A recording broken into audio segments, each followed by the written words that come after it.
여러분 안녕하십니까? 페루 국제 마인드 교육원 원장 조성주입니다. 먼저 여러분들 앞에 이런 귀한 마인드 교육 시간을 가질 수 있어서 너무 감사하고요. 이런 시간들이 우리 각자 삶의 질을 높여주는데 도움이 되었으면 합니다. 오늘 이 시간에는 여러분이 잘 알고 계시는 세계적인 기업 삼성에 대해서 좀 말씀을 드리고 싶습니다. 그리고 삼성을 세운 이병철 이건희 회장, 삼성의 성장 원동력에 있어서 그 다음에 이건희 회장, 그의 아버지 이병철 회장의 리더십과 비전, 그리고 투쟁, 그리고 그들에게 있어서 생명과도 같이 중요했던 성장의 비결, 바로 경청입니다. 들을 수 있는 힘, 이 부분에 대해서 여러분들과 함께 잠깐 좀 이야기를 나눠보도록 하겠습니다. 여러분 잘 아시는 것처럼 삼성을 세운 이병철 회장은 시대의 흐름을 읽고 합당한 때 사업을 확장해서 1등 기업으로 기반을 다졌던 분입니다. 그리고 그의 세 번째 아들 이건희 사장은 삼성을 세계적인 회사로 일으켰던 분이죠. 삼성을 세운 이병철 회장은 1938년 자본금 3만 원으로 삼성물산을 세웠습니다. 그러나 한국 전쟁 이후에 많은 어려움을 겪었고 그 어려움을 통해서 정말 이 나라를 위해서 무언가 할 수 있는 일이 없겠나 생각을 하다가 그가 이제 밀가루와 설탕, 그 다음에 여러 가지 유통 사업을 통해서 경제 기틀을 마련하게 되었죠. 그 이후에 삼성은 화학 및 중공업에 투자했고 인프라 산업의 기반을 마련했습니다. 삼성전자가 1969년 설립되어서 처음에 텔레비전, 냉장고 등 가전제품을 생산했을 때 주변 사람들은 이병철 전 회장이 전자산업에 투자하는 것을 이해를 못했습니다. 회장님, 지금은 때가 아닙니다. 왜 이런 일에 투자를 하십니까? 수요도 없을 텐데. 그러나 그는 믿음을 갖고 계속 일을 진행해 나갔고 그의 아들 이건희 회장이 1987년 12월 취임사에서 이제는 삼성을 도전적이고 미래지향적인 경영을 통해서 세계 인류의 기업으로 만들겠다고 약속을 했습니다. 사실 1990년대 초까지만 해도 삼성은 대한민국의 1위 기업이 아니었습니다. 그러나 1993년 독일 프랑크푸르트 선언으로 인해서 신경영 선언 이후에 삼성은 완전히 바뀌어지게 되었죠. 삼성의 발전의 중심에는 반도체와 휴대폰 산업이 있었습니다. 1986년 1메가 D램을 생산했고 1992년 세계 최초로 64메가 D램을 성공적으로 개발했습니다. 2017년 기준으로 삼성전자는 글로벌 드램 및 낸드 플래시 시장에서 1위를 차지했죠. 1993년 11월 삼성전자 최초의 휴대폰이 만들어졌는데요. 그 휴대폰을 통해서 삼성전자는 그 모든 역량을 집중했고 그 이후에 갤럭시 S와 노트 시리즈가 글로벌 시장을 주도하게 되었습니다. 잘 아시는 것처럼 삼성그룹의 계열사 매출은 326조 원이었습니다.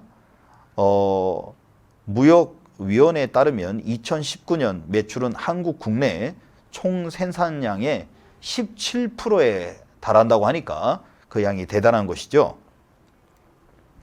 삼성전자가 세워진 1980년, 84년 이후에 매출이 1조 3천억 원에서 2018년 117조 3천억 원으로 120배 넘게 성장하고 2002년부터 1위의 자리를 계속 지키고 있습니다. 아마 잘 아시는 것지만 좀 도움이 되시고자 제가 삼성의 역사를 중요한 부분만 좀 말씀을 드리고 싶은데요. 삼성은 1938년 대구 삼성상회라고 하는 건물에서 시작을 했습니다. 잘 아시는 것처럼 지금 현재 삼성물산입니다. 1948년에 삼성물산을 이제 설립하게 되고 54년에 제일모직을 설립하고 69년에 삼성전자를 설립해서 전자산업 진출을 선언합니다. 그리고 1975년에 국내 최초 대절 공채를 이제 실시했죠. 그리고 나서 이제 1977년도에 국내 최초 컬러 TV를 개발하고 78년도에 삼성 반도체를 설립하고 1983년도에 이제 반도체 산업에 진출을 해서 64K D램을 개발합니다.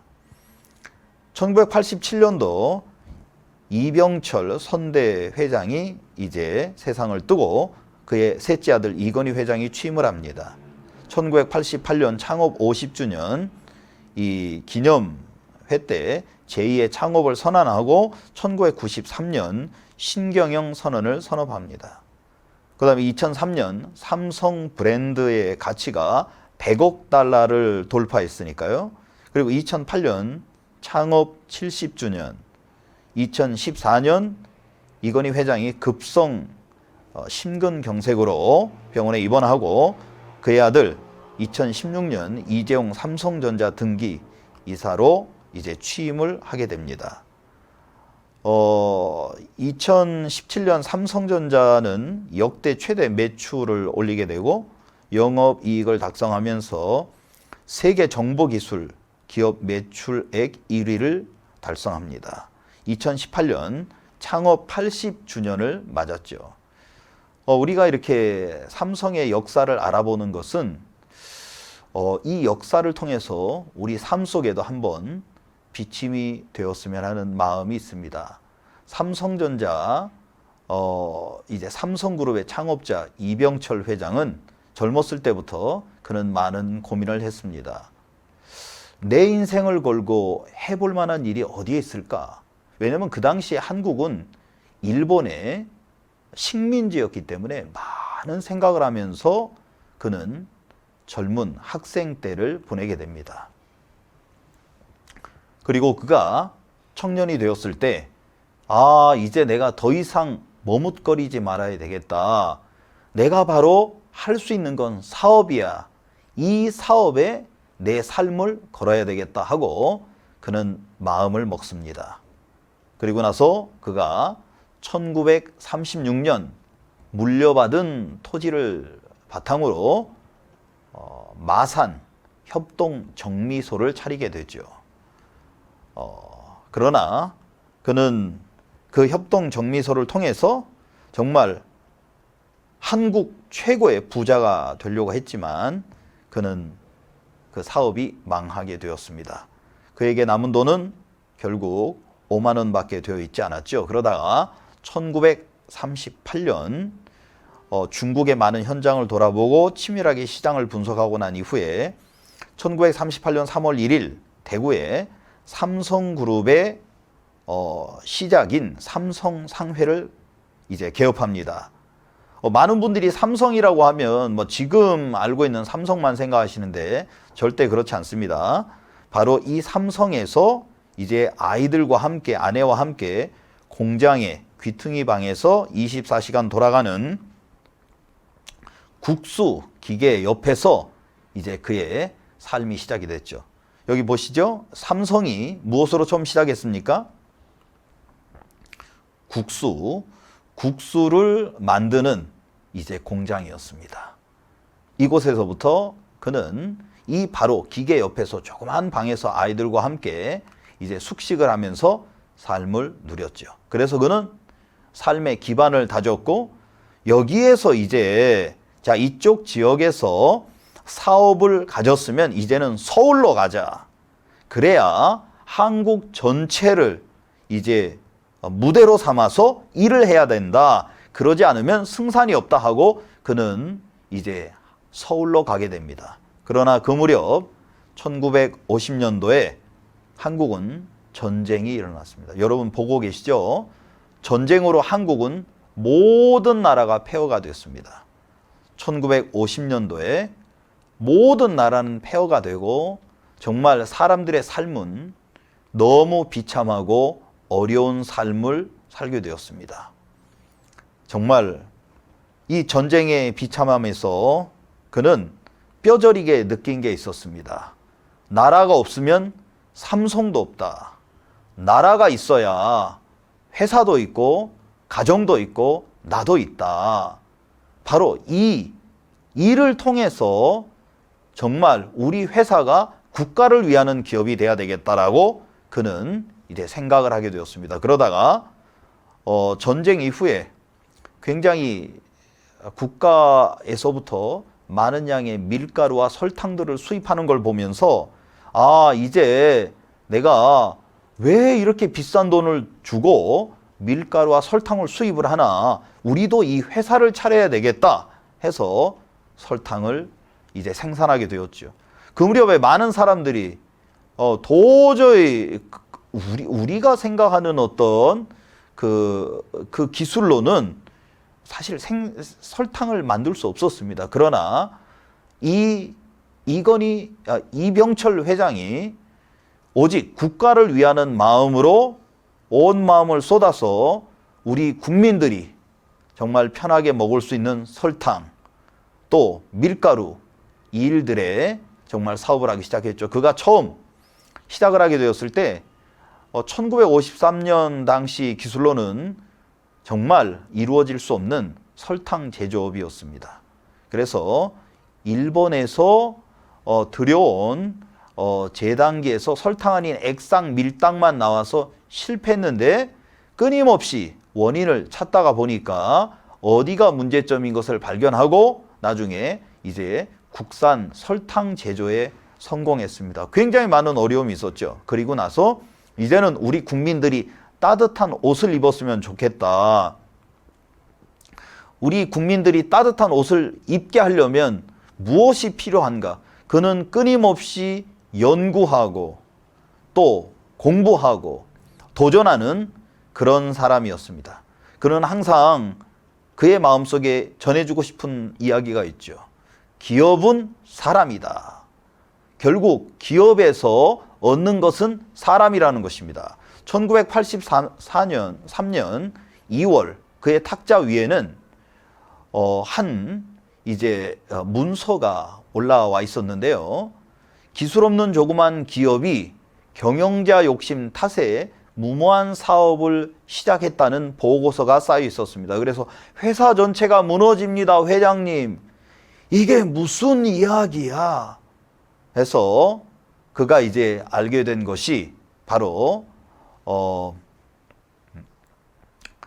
삼성 반도체에 관한 이야기죠. 그는 그 삼성 반도체에 관한 이야기를 듣고 며칠 밤을 새우고 난 이후에 28 도쿄 선언이라고 1983년에 확신을 갖게 됩니다. 누가 뭐라고 해도 난 이 일을 밀고 나가겠다. 여기에 내 운명을 걸겠다. 그래서 그가 나이 73세 때 반도체 산업에 뛰어들게 됩니다.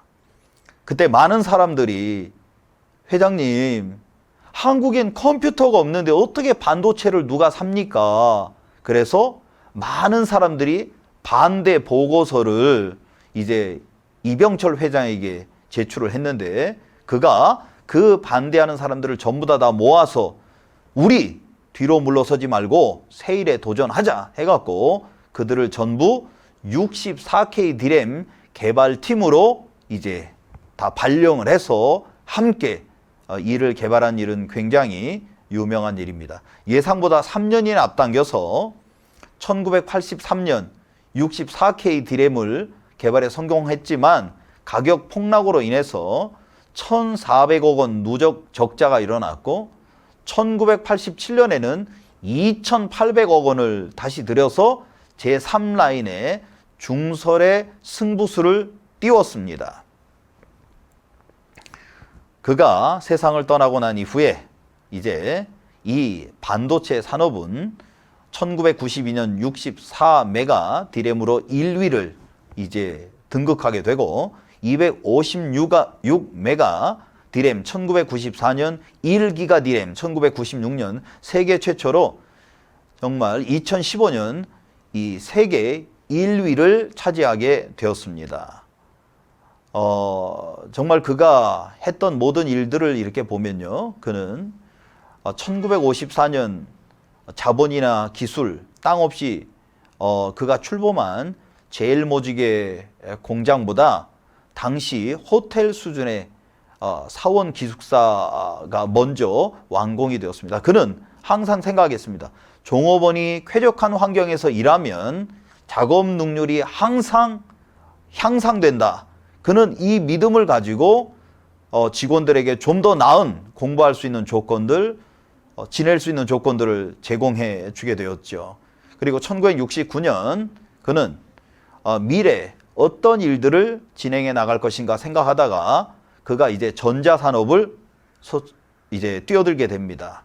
그래서 그 무렵에 많은 사람들이 반대했죠.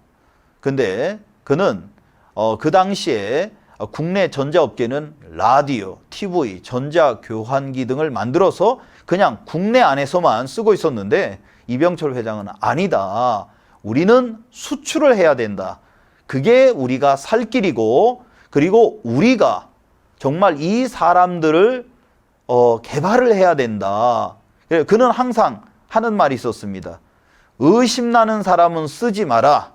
그러나 쓰는 이상 의심하지 마라.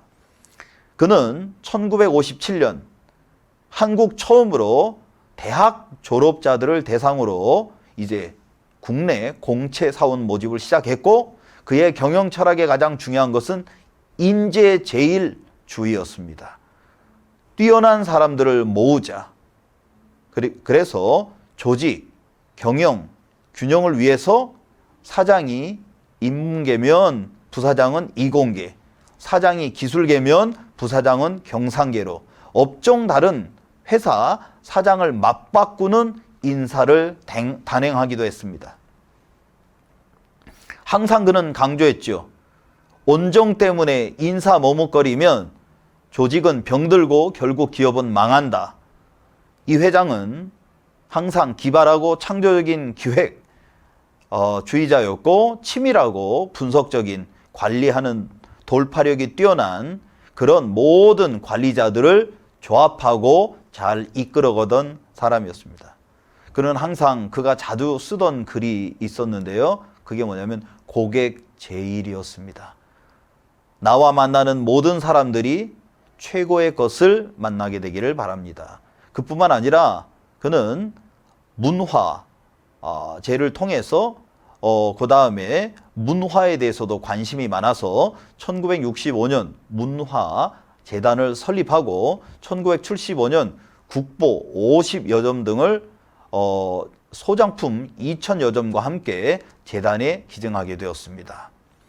그가 말년에 폐암 직후 이후에 그는 정말 삶을 돌아볼 수 있는 많은 생각을 갖게 되었고요. 그가 죽음 한 달 직전에 인간과 종교에 대해서 24개의 질문을 남겼던 것으로 유명합니다. 그는 그를 가까이 지켜본 그의 비서실장은 말합니다. 가치와 의미 있는 정보라면 대소경중을 가리지 않고 놓치지 않고 모두 받아들이는 커다란 스펀지와 같았던 분입니다. 그는 크게 들을 수 있는 귀를 갖고 있었던 분입니다. 라고 그가 이야기를 했죠. 그가 그의 아들, 이제 세 번째 아들 이건희 회장에게 이제 회사를 넘겨주기 전에 그 아들에게 준 글이 있습니다. 바로 여기 보시는 경청, 들어라 라는 것입니다. 그가 오랫동안 기업을 경영하면서 깊이 그가 느낀 것이 있습니다. 훌륭한 리더, 훌륭한 기업가가 되려면 꼭 필요한 것이 있다. 그것은 듣는 것이라는 것입니다. 1981년도 이병철 회장은 세상을 떠나게 되었습니다. 그리고 나서 그의 이제 아들 이건희 회장이 취임을 하게 되었죠. 잘 아시는 것처럼 1980년대 세계를 주름잡았던 일본 전자업체들이 있습니다. 소니, 샤프, 도시바, 그 외에도 굉장히 많은 회사들이 있죠. 삼성은 30년 넘게 지금 세월이 지나고 난 이후에는 세계 1등의 그룹으로 서 있지만 그 전에는 그들을 쫓아가기가 정말 바빴습니다. 세월이 흐르면서 샤프는 대만 기업에 인수됐고 소니와 도시바는 만성 적자에 시달리는 상태가 되었습니다. 그러다가 한번 큰 계기가 일어나는데 이제 그 시작의 발단은 후쿠다 보고서라고 하는 곳에서부터 이제 이루어지게 됩니다.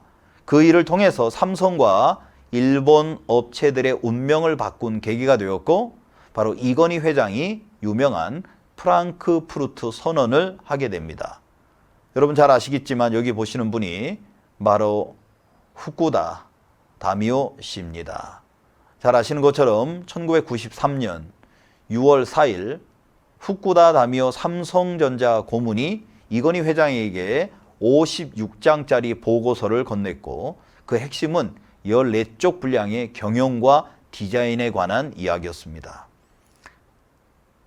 그가 제출한 보고서에 보면 삼성전자의 문제점과 디자인에 대한 임직원들의 태도를 이야기하고 있습니다. A안, B안, C안을 절충하면 좋은 디자인이 되지 않겠나? 디자이너 수는 이미 많지 않나? 비용을 많이 들이면 누구나 좋은 디자인들을 만들 수 있지 않나? 하고 많은 사람들이 이제 이야기를 했죠. 그 회사의 사장들이 말입니다. 근데 후쿠다 씨의 분석은 냉철했습니다.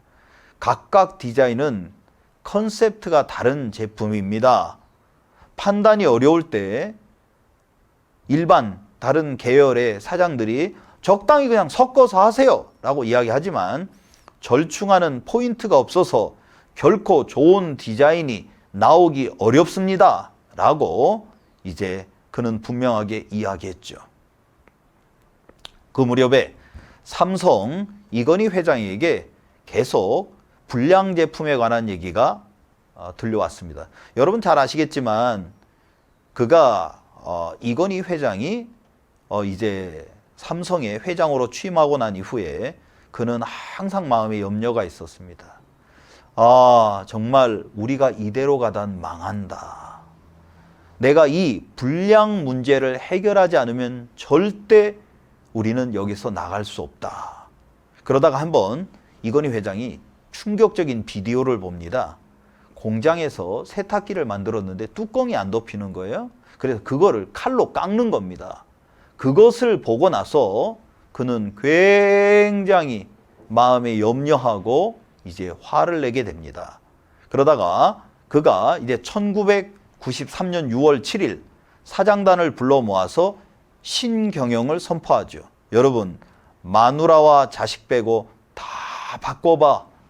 그리고 이제는 양에서 질로 가야 돼. 하고 이야기를 합니다. 근데 사장단이 회장님, 아직까지 우리 양을 포기할 수 없습니다.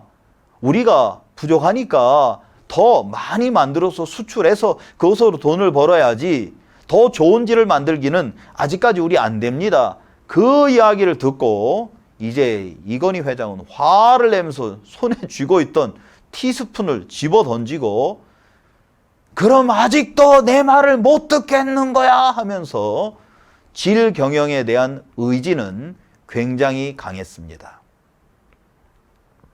그 이후에 삼성전자는 불량품이 있을 경우에는 해당 생산 라인을 멈췄고 무선전화 사업부 휴대폰 불량률이 11.8%까지 오르니까 1995년 3월 불량품 15만 대를 쌓아두고 화형식까지 치르게 되었습니다. 잘 아시겠죠? 자, 여러분 보십시오. 15만 대를 놓고 화형식을 치렀으니까. 그리고 나서 그가 2002년 된 그 출시된 이건희 폰이라고 부른 핸드폰이 나오게 된 것입니다. 바로 이것이 신경영 체제의 정점에 있었던 제품 디자인의 혁신이었습니다. 이로 인해서 전 세계에서 1000만 대가 팔리게 되었죠.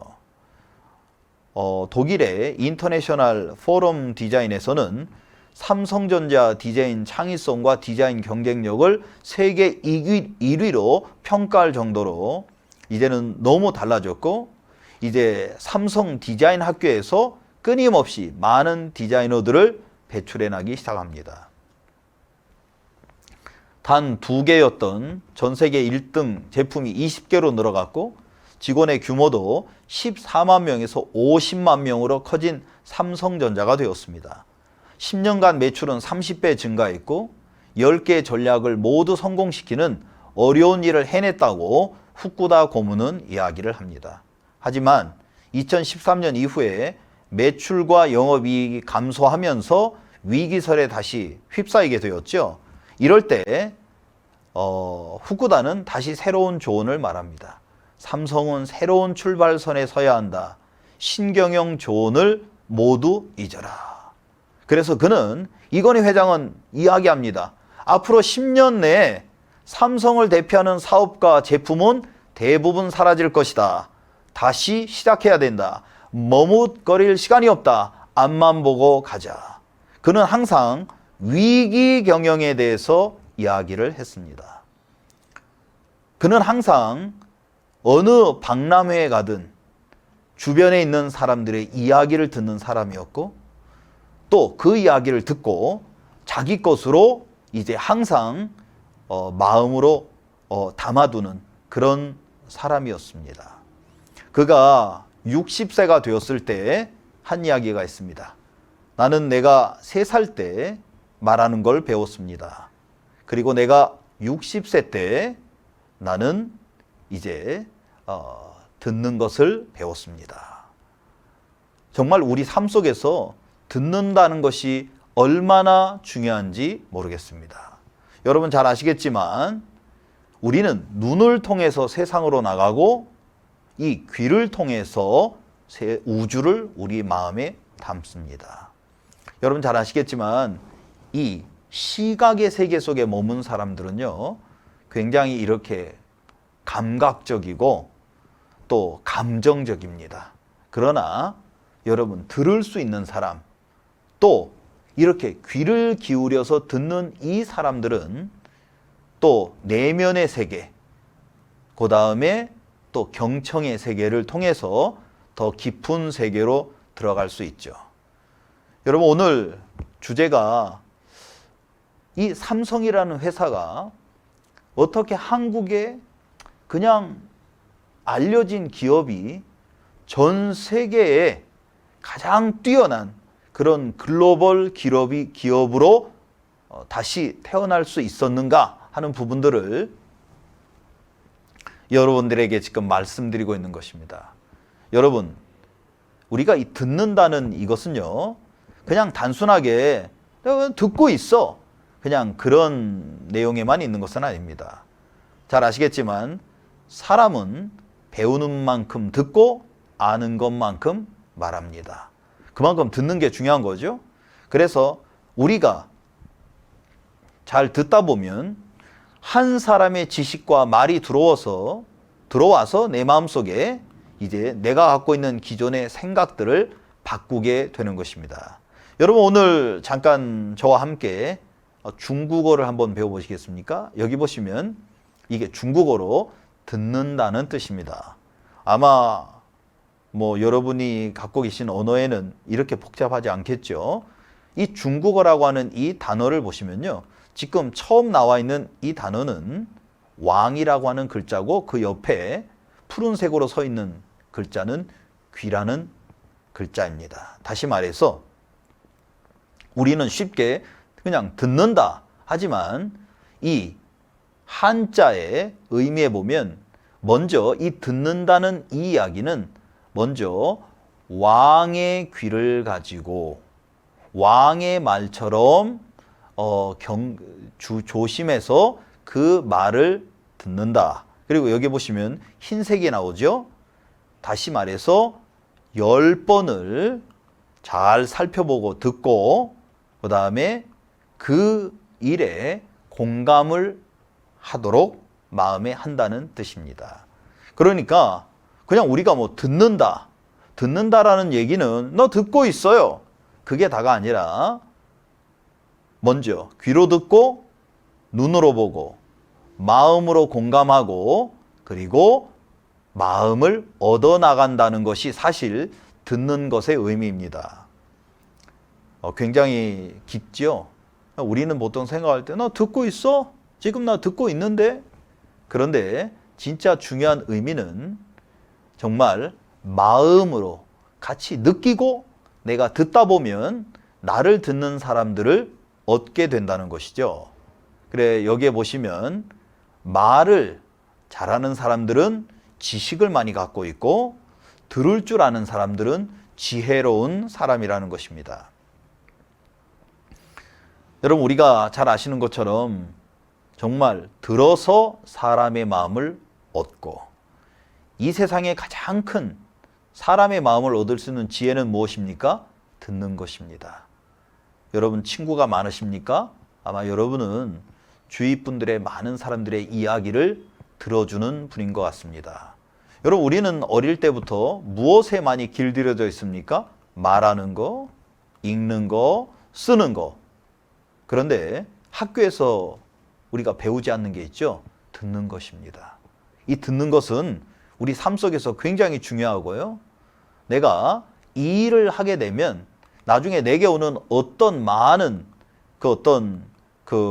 이익들이 오게 되냐면 그분은 듣다 보면 지혜로운 멘토가 됩니다. 듣는 습관을 갖게 되면 당신은 훌륭한 리더가 되고 당신은 위대한 경영자로 거듭날 것입니다.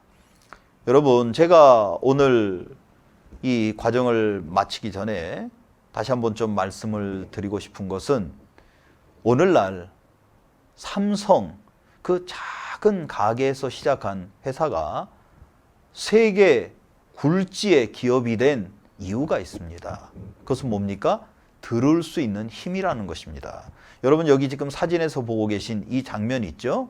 이 장면은 삼성 사장단 회의에서 이제 이렇게 사용되는 것입니다. 일주일에 한 번씩 삼성만의 어떤 문화가 있는데요. 이 삼성을 만든 창업주인 고 이병철 회장 때부터 삼성의 사장단들은 그들만의 독특한 문화로 일주일에 한 번씩 이렇게 모였습니다. 그래서 매주 국내 계열사 사장 30명, 40명이 삼성 서초 사옥 39층에 모여서 경제와 경영, 물론 국제, 정치, 인문에 두루 걸친 강연을 듣죠. 국내 4대 그룹 가운데 이 같은 모임을 운영하는 곳은 없습니다. 잘 아시겠지만 삼성은 이런 끊임없는 회의들을 통해서 정말 어떻게 삼성의 사장들이 또 삼성의 많은 임원들이 비즈니스 환경에 어떻게 살아남을 수 있는지, 어떻게 이 부분을 뛰어넘을 수 있는지, 그래서 끊임없는 컨퍼런스를 이제 제공하게 되죠. 그래서 그 주제도 보면 위기 극복, 성장 및 혁신의 성장, 그 다음에 관리, 그 다음에 진보적인 학자들도 초청을 해서 다양한 소리를 듣고 사회적인 책임에 대해서 같이 생각하고 공감하게 됩니다. 그래서 이들은 일주일에 한 번씩 이렇게 모여서 약 1시간 30분 정도 진행이 되고요. 여름 중 휴가를 제외하곤 늘 모여서 이곳에서 다른 주제로 정치, 사회, 인문학, 사회적 책임, 리더십, 기업 경영에 관한 다양한 주제로 이제 끊임없이 공부하고 또 듣게 되어집니다. 삼성의 전 이건희 회장은 그의 마음속에 믿는 믿음이 있었는데요. 사람은 들으면 바뀐다. 그리고 마음이 바뀌면 제품도 달라진다. 마음이 바뀌어야 된다. 그리고 자만하지 마라. 겸손해라. 나보다 훨씬 나은 사람들이 항상 있다는 것을 마음에 알고 우리는 배우고 뼈를 깎는 아픔을 통해서 전진해 나가야 한다라고 그는 항상 주위에 있는 사람들에게 이야기했습니다.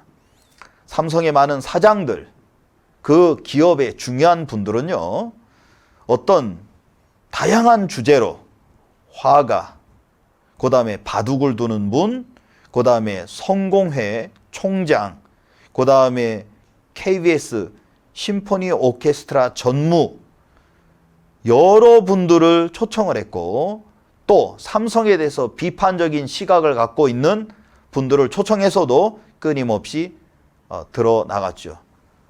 그러다가 2016년에 삼성은 컬처 혁신을 선포했습니다. 이제는 우리의 어떤 기업의 문화가 위에서가 아래로 아니라 이제는 아래에서 위로 정말 누구든지 자기 마음을 표현하고 또 자기 마음을 이야기할 수 있는 그 기업으로 바꿔야 하겠다. 그래서 이제 얼마 전에 이재용 부회장으로 있었던 분이 회장으로 취임하면서 이제 다시 새로운 도약의 세계로 들어가고자 합니다. 여러분, 저는 제가 이 시간을 마치기 전에 제가 참 좋아하는 잠언의 말씀이 있습니다. 잠언 8장 31절부터 34절에 보시면 32절에 훈계를 들어서 지혜를 얻으라. 그것을 버리지 말라. 누구든지 내게 들으며 날마다 내 문 곁에서 기다리며 문설주 옆에서 기다리는 자는 복이 있나니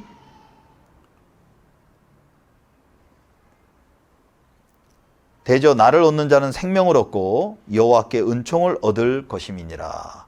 카메라를 좀 켜주시면 감사하겠습니다. 바로 이 내용을 이렇게 보시면 우리가 여기에 보면 가장 복된 사람이 누구입니까? 들을 수 있는 사람입니다. 훈계를 들을 때 그것을 버리지 말라는 것입니다. 그리고 세상에서 가장 복된 사람은 들을 수 있는 사람입니다. 저는 제가 여기에 나와 있는 성경 말씀 잠언이라고 하는 솔로몬의 왕이 쓴 글이죠. 솔로몬 왕이 그가 지혜를 모아서 쓴 글인데 거기에 보면 이제 내게 들으라. 여러분, 우리 성공의 핵심이 어디 있습니까? 이제 내게 들으라. 들을 수 있는 힘입니다. 바로 누가 이 소리를 들을 수 있냐면 자기가 무너져 본 적이 있는 사람. 그런 사람은 남의 훈계와 책망을 들을 수 있습니다. 그리고 남의 조언을 필요로 해서 멘토를 찾죠. 정말 여러분들처럼 훌륭하신 분들 앞에서 이렇게 마인드 강연을 할 수 있다는 것이 너무 행복했고요. 정말 여러분뿐만 아니라 저도 제가 지금 여러분들에게 말씀드리지만 제 자신에게 이야기하고 있습니다. 정말 우리 삶 속에서 가장 행복한 사람, 지혜로운 사람은 누굽니까? 들을 수 있는 사람. 그리고 훈계와 책망을 마음에 담을 수 있고 자기를 가리킬 수 있는 사람이 가장 지혜로운 사람이라는 생각이 들어집니다. 삼성이 바로 교훈을 우리에게 보여주지 않았습니까?